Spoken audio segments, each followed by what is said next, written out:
Hello guys, welcome to GST Creation. Please watch with Shraddha Spirit.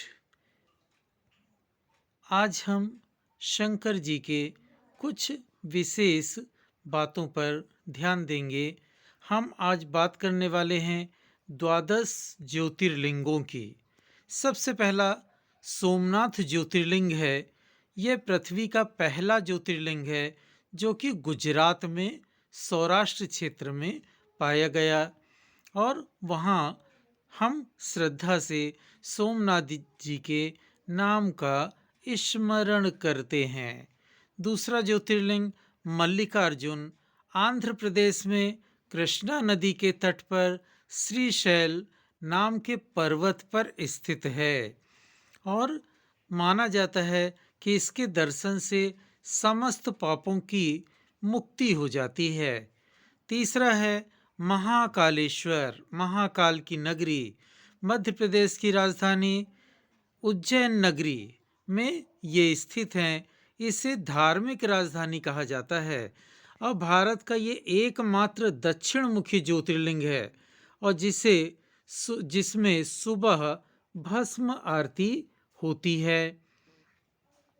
चौथे ओमकारेश्वर, ओमकारेश्वर भी इंदौर के पास ओमकारेश्वर उपस्थित हैं और ये पहाड़ी पर बसते हैं। जिस पहाड़ी से बहने वाली नर्मदा जी का आकार ओम के जैसा ही होता है, इसलिए इनका नाम ओमकारेश्वर पड़ा हुआ है।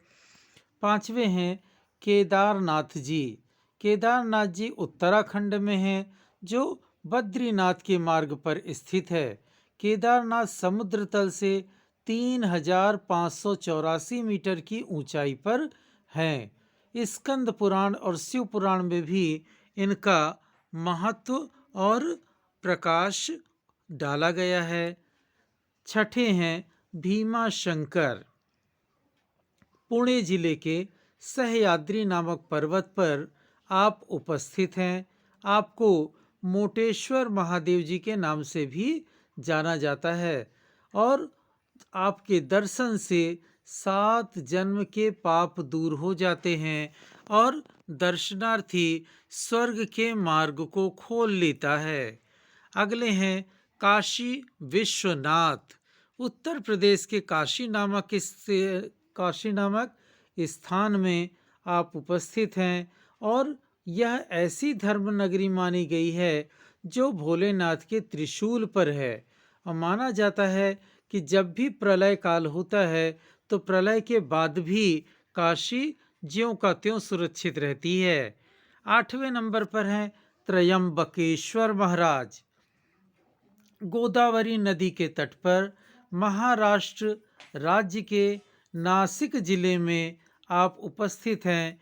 ब्रह्मगिरी नाम के पर्वत पर त्र्यंबकेश्वर नाम आपका वहाँ प्रसिद्ध है।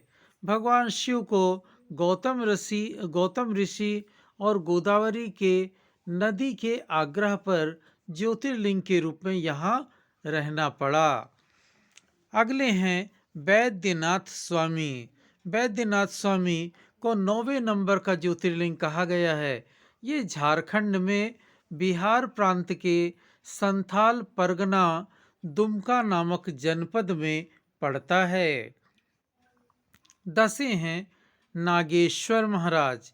नागेश्वर महाराज द्वारिकापुरी में उपस्थित हैं। नागेश्वर का अर्थ है नागों के ईश्वर।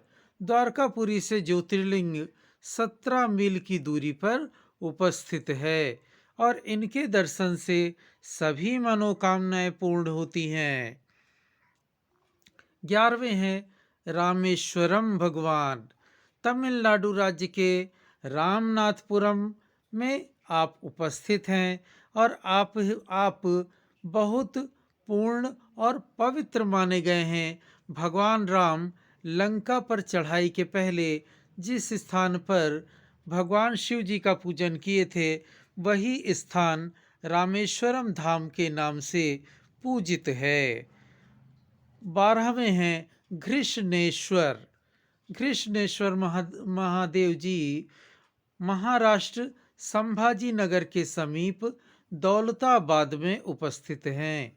दूर दूर से लोग आत्मिक शांति हेतु यहाँ दर्शन करने आते हैं। यहाँ एकनाथ जी गुरु और जनार्दन महाराज की समाधि भी। आपने देखा, हमने 12 ज्योतिर्लिंग जो कि पवित्र हैं और भारत की आस्था के मानक बिंदु हैं, उनके बारे में हमने सूक्ष्मतम जानकारी प्राप्त की। वैसे इन ज्योतिर्लिंगों का महात्म्य इतना ज़्यादा है जिनका वर्णन पुराणों ने भी पूर्णता नहीं कर पाया है, तो हम 5 मिनट के वीडियो में कैसे कर सकते हैं। फिर भी उन भोलेनाथ के चरणों में श्रद्धा सुमन अर्पित करते हुए इन 12 ज्योतिर्लिंगों के बारे में मैंने आपको सूक्ष्म परिचय दिया। आप भगवान भोलेनाथ की शरण में नमन करते हुए इस वीडियो को सब्सक्राइब करें और जितना अधिक से अधिक हो सके हमारी संस्कृति का प्रचार करें। जय माता दी, जय भोलेनाथ शिव शंभू।